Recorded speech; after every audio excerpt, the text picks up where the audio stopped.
Assalamualaikum warahmatullahi wabarakatuh. Kami dari kelompok 3 dengan anggota yang pertama saya Vito Narema Pramudito dengan NIM 10311240058. Ya, saya Maria Sebastian Barus dengan NIM 1031124301445. Saya Kamil Abdul Rahman dengan NIM 10311243097. Saya Sinta Tijani dengan NIM 10311243004.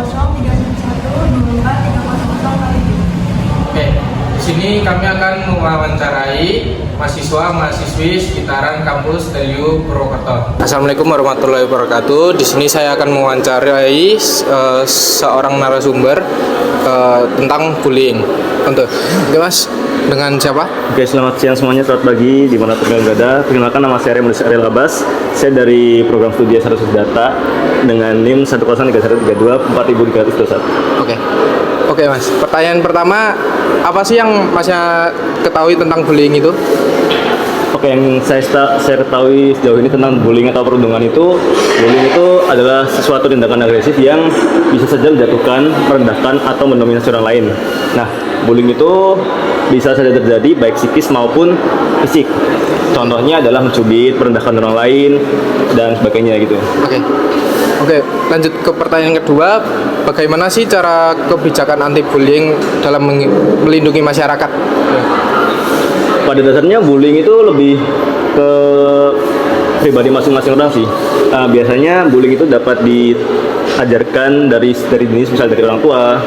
Kita harus mengajarkan ke anak-anak kita, misal bullying itu tidak boleh terjadi. Dan selain itu bisa saja kita mengimplementasikannya di dunia pendidikan, misal dari ini Telkom University ini kan ada namanya pendidikan karakter ya. Yeah. Nah, itu bisa saja kita diajarkan untuk jangan membuli antar sesama mahasiswa itu. Karena tujuannya kan bully itu untuk merendahkan satu sama lain itu. Ya. Oke. Lanjut ke pertanyaan ketiga ya Mas. Bagaimana sih cara pemerintah untuk memastikan bahwa kebijakan anti-bullying itu benar-benar bermanfaat gitu bagi korban bullyingnya? Nah, sejauh ini kan dari pemerintah sudah ada namanya KPAI ya, KPAI dan Komnas HAM sejenisnya. Ya. Harapannya sih dapat diimplementasikan untuk program-program kerjanya agar para korban bullying itu tidak bertambah dan kesehatan mentalnya para penderita para korban bullying itu bisa segera dipulihkan gitu. Karena kalau korban bullying tidak ditangani atau nanti korbannya terus-menerus bertambah atau mungkin kesehatannya semakin menurun, bisa saja itu merujuk ke bunuh diri atau segala macamnya gitu Mas. Oke. Segitu saja Mas. Terima kasih untuk wawancara kita hari ini. Oke. Terima kasih. Selamat siang, saya sekarang di sini bersama narasumber dengan Masnya. Atas nama siapa Mas? Saya Nabil dari Prodi S1 Bisnis Digital. Oh. Mas, saya ingin menanyakan kepada Mas Nabil ya, apa yang Mas ketahui tentang bullying?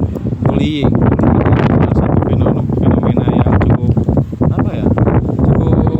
mengganggu lah keseimbangan keharmonisan di masyarakat gitu, di mana salah satu pihak merasa superior dari pihak lainnya. Oh. Untuk pertanyaan keduanya Mas, bagaimana cara kebijakan anti bullying dalam melindungi masyarakat? Oke. Untuk kebijakan anti bullying itu harus ditanamkan dari sejak usia belia. Bisa mulai diajarkan dari usia-usia dini itu seperti pendidikan karakter, pendidikan sosial dan lain-lain. Itu harus lebih ditekankan lagi di Indonesia. Oh, oke Mas. Untuk pertanyaan ketiganya Mas, bagaimana cara pemerintah memastikan bahwa kebijakan anti bullying benar-benar memberikan manfaat bagi korban bullying? Apa yang bisa dilakukan pemerintah itu mungkin dengan membuat program-program atau ya membuat program-program yang sekiranya efektif lah untuk dapat mengatasi bullying ini. Baik, terima kasih ya Mas Nabil. Assalamualaikum. Hari ini saya bersama seorang narasumber untuk membahas apa sih itu bullying. Boleh Mas memperkenalkan diri, atas nama siapa? Boleh, perkenalkan, nama saya Torik Alkais dari Prodi Teknik Informatika kelas IF 1204. Oke, baik Mas. Saya ingin menanyakan tentang bullying. Oke, pertanyaan yang pertama, apa sih yang kamu ketahui tentang bullying? Bullying itu merupakan sesuatu yang menyakiti seseorang, merendahkan harga diri orang lain, baik secara fisik, secara verbal, secara cyberbullying. Bullying itu ada 4 ya, secara fisik ya. Contohnya dia memukul, menendang. Ya. Dan secara fisik itu misal ia Lukain seorang gitu. melukai seseorang. Tadi yang dibahas, yang tadi saya bahas. Terus ada yang namanya yang marak di zaman sekarang itu online. Ya. Bully online itu cyberbullying. Ya. Dia kayak membuat orang itu trauma, depresi, stres, Ya. dan lain-lain. Oke. Untuk pertanyaan kedua nih Mas, bagaimana sih cara kebijakan anti bullying dalam melindungi masyarakat? Kebijakan ya dalam melindungi masyarakat. Ya. Ya contohnya kita mengedukasi masyarakat supaya mengenalkan apa itu bullying dan gimana sih cara mencegah bullying itu. Ya.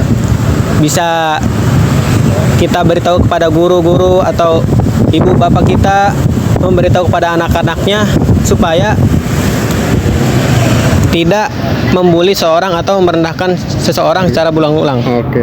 Siap. Untuk pertanyaan yang terakhir nih Mas, pertanyaan ketiga, bagaimana cara pemerintah memastikan bahwa kebijakan anti bullying benar-benar memberikan manfaat bagi korban bullying?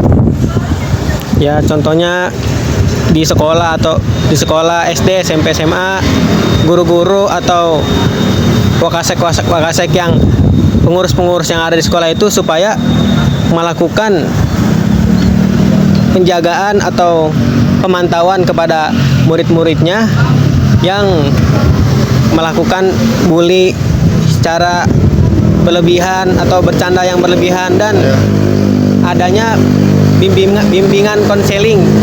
Ya contohnya kayak guru BK kayak memberi arahan kepada siswa dan siswinya supaya mencegah ya terjadinya bully. Oke. Ya. Oke, sekian dari saya. Terima kasih Mas atas wawancara Mas. Ya, sama. Assalamualaikum warahmatullahi wabarakatuh. Di sini saya akan mewawancarai teman saya yang bernama Lala. Aku mau nanya pertama, apa yang kamu tahu tentang bullying? Menurut aku, bullying itu suatu tindakan penindasan yang mungkin bisa merendahkan seseorang dan juga menyakiti hati seseorang. Yang kedua, bagaimana cara kebijakan anti bullying dalam melindungi masyarakat?